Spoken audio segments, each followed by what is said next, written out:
these Anthony Davis and Laker rumors have been demoralizing to the team. If you were told as Kyle Kuzma, Lonzo Ball, Josh Hart, Brandon Ingram, your whole life, AAU, high school, college, you were really good, and you got to the NBA and people said you have a chance to be really special, and then you found out in the paper and on blogs and on the internet you're basically an end table in the world of furniture. You're a throw pillow. You don't matter. You're a pawn. You're irrelevant. Yeah, I'm guessing you wouldn't be motivated to play either. This has been embarrassing. It's embarrassing for the Lakers, who are obviously leaking stuff to protect their brand, to prove to their fans, we're trying to prove to LeBron, we're trying to get you a star. And obviously, Clutch Sports, LeBron's camp, is leaking stuff because they want to make sure their guy knows. And everybody knows they're trying to get this. They're putting pressure on the Lakers. I got to get this puppy done. I want to get Anthony Davis out of New Orleans. I mean, some ugliness is inevitable if you want to get Anthony Davis out of New Orleans. I mean, it was bound to get a little ugly, but this is Titanic-level stuff. It's awful. Welcome, I guess, to the new LeBron business.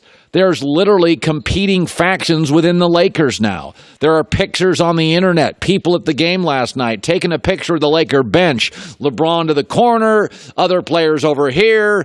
Rondo apparently's daughter was in town. He's sitting with the fans. It is a mess. And oh, by the way, the Clippers traded a very good player last night, Tobias Harris, to the Sixers. He's a very nice player. But you know what's interesting about that? You didn't hear a word about it. And you didn't hear a word when star Chris Paul went to the Rockets either. And you didn't hear a word when Blake Griffin went to the Pistons either, because Jerry West is a professional. Jerry West is quiet. Jerry West is a pro's pro. You didn't hear a peep when Chris Paul, a star, got traded. Blake Griffin, a star, got traded. Last night, Tobias Harris hits the game-winning shot last night for the Clippers, wakes up, he's been traded. It's like a bank robbery. You wake up, you go to the bank, where's the money? I mean, because the Clippers now are the well-run organization that's not leaking stuff. I mean, Magic Johnson, stay off Jimmy Kimmel. Last night's 42-point loss is a direct result of the mayhem and the chaos and the dysfunction right now. Stay off late-night shows. Stop calling up blogs and NBA guys to protect your brand.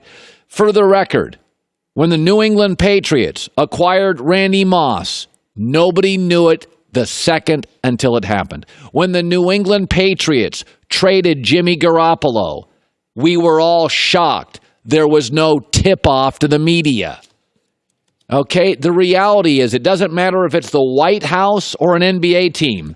If there's leaks, it's not well run, and it's not a very good sign. Of course, LeBron afterwards, this is the LeBron sleight of hand.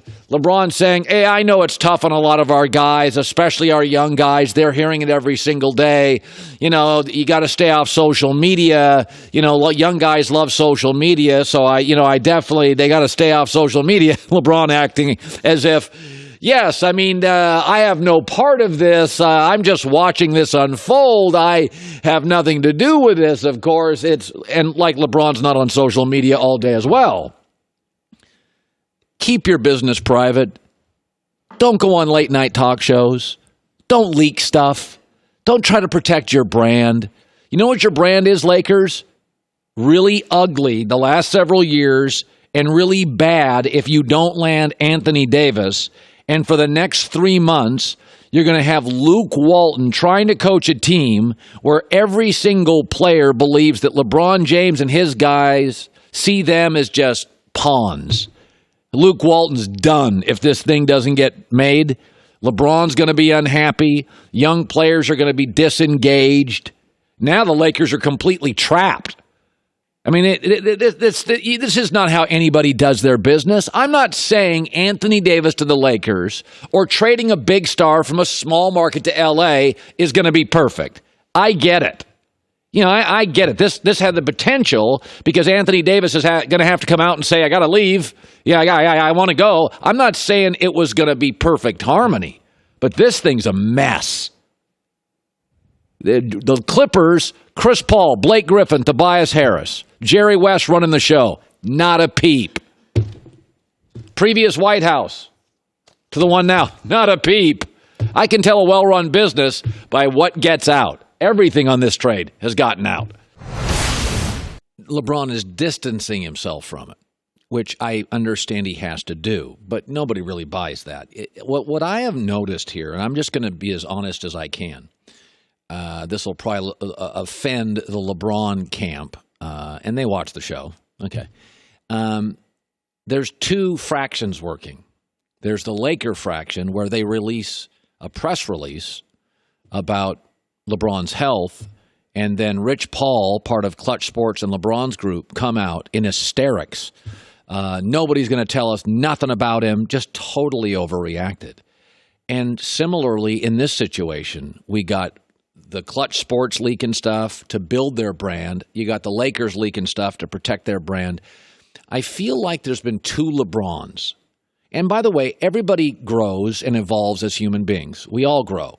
And hopefully I'm much different than I was in my 20s. But I always feel like there's two LeBrons, and I'm just going to lay this out. The first LeBron was the LeBron in Cleveland and the first 3 years in Miami. LeBron was all in on his team. All in.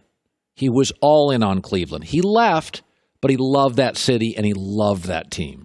And it was not an easy decision. And then he went to Miami, and he had to get some championships. And for 3 years, he was all into that roster. Mario Chalmers drove him crazy, but he was all in on Riley, all in on Mickey, all in. And then there's the second LeBron. The final year in Miami, all the years back in Cleveland, and this year for the Lakers. That there's the team, and then there's sort of LeBron and his guys. And they're never glued. LeBron's got his mission, his legacy, his ideas, his worldview, and then there's the team. And I feel like that's the LeBron. And again, people adapt. But I really feel like the first LeBron, the 7 years in Cleveland, and the 3 years in Miami, I kind of feel like LeBron was all in as a unit. The last year in Miami, I kind of felt LeBron, and then in Cleveland and L.A., it's like there's the team, and LeBron's part of the team, and LeBron can say nice stuff and high five, but he's got like a separate mission and a separate business and a separate empire and a separate group. And right now, I don't think the Lakers are one. LeBron doesn't feel like he's totally committed to the franchise. I heard early that LeBron would refuse to sign basketballs. They'd pass the basketball around the locker room, and Kyle Kuzma, Lonzo Ball. And initially, LeBronzo was like, whoa. It's like, dude, Tom Brady's a legend. He still signs the footballs. Peyton Manning was a legend in Indianapolis. He still signed the locker room footballs. Like at some point, LeBron, are you in? Kobe Bryant was a Laker. Magic was a Laker. I never felt Shaq was all Laker. Shaq loved the Lakers because it's in L.A., but if the Lakers were in Boise, Cleveland, I wouldn't like him as much. He moved to L.A. He had a movie, and he was popular, and he had side businesses, and even today he's got 100 commercials. Is that at some point, no matter how big you get in life, you're part of a team or you're not. You're either part of a unit or you're not. And somebody's got to hold your feet to the ground. I don't feel like LeBron's all in on the Lakers. I know he signed for 4 years. Paper's one thing. Emotions are different. I mean, I feel like the last year in Miami, the last several in Cleveland, and this year with the Lakers, he's part of a team. He's not of the team. There's an old saying about Austin, Texas. It's in Texas. It's not of Texas. Park City, Utah. Oh, they party there. It's in Utah. It's not of Utah. LeBron James is a Laker. But he's not really, really all in of the Lakers. You got to make a decision. Got to make a choice. Got to commit. Can't be about your empire. Can't be about clutch sports. Can't be about your guys. But it always felt that way, though. It didn't to me. It didn't in Cleveland to start. No. I'm saying the move to Los Angeles always felt that way. But it was kind of just continuing that narrative. And it's at some point, you got to be one of the guys. Tom Brady goes out of his way to learn new music and new technology to be one of the guys. He goes down, puts his arms around. What do all the young guys say? What's amazing about Brady is that he goes out of his way to connect every day with teammates. He's not worried about his empire. He loves his family, but when he leaves his family, Tom Brady is of the Patriots. Well, this is going to be the great struggle for the Lakers because the Lakers are a storied franchise with years and years of success and many, many championships and superstars. And LeBron is the type of star that needs control. Hi, everybody. Thanks for watching. Subscribe here to get the latest from the show. Also, be sure to check out more of the best clips from The Herd or go watch a few segments from other shows on FS1.